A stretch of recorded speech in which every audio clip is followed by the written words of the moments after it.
মিথুন রাশি সাপ্তাহিক রাশিফল ২৬শে ফেব্রুয়ারি থেকে ৩রা মার্চ ২০২৪। চন্দ্র রাশি থেকে চতুর্থভাবে কেতুর উপস্থিতির কারণে আপনি এই সপ্তাহে স্বাস্থ্যের দিক থেকে ছোটোখাটো সমস্যার সম্মুখীন হতে পারেন। তবে এই সময়কালে কোনো বড় রোগ দেখা যায় না, তাই আপনি খুব ভাগ্যবান হবেন। তবুও আপনার স্বাস্থ্যের প্রতি উদাসীন না হওয়া উচিত এবং সময়ে সময়ে যোগ, ধ্যান এবং ব্যায়াম অনুসরণ করা উচিত, যাতে আপনি নিজেকে সক্রিয় এবং ফিট রাখতে পারেন। বৃহস্পতি চন্দ্র রাশি থেকে একাদশভাবে অবস্থান করার কারণে আর্থিক জীবনের দিক থেকে এই সপ্তাহটি চমৎকার হতে চলেছে।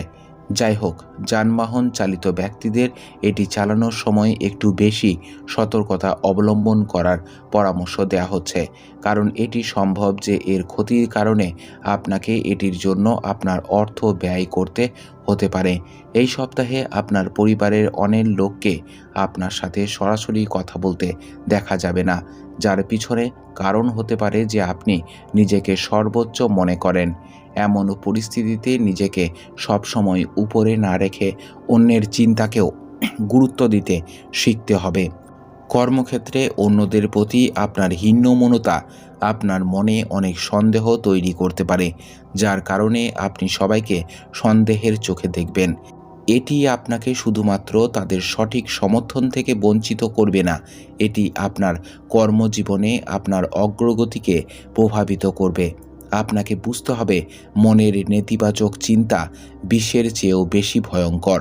এমতো অবস্থায় শিক্ষার্থীরা এই সপ্তাহে যোগব্যায়াম এবং ধ্যানের সাহায্যে তাদের মনের উদ্ভূত সমস্ত নেতিবাচক ক্ষমতাকে ধ্বংস করতে পারে। উপায়: প্রতিদিন বিষ্ণু সহস্র নামের জপ করুন। আপনার সপ্তাহটি খুব ভালো কাটুক। জয় মা তারা, জয় বাবা লোকনাথ।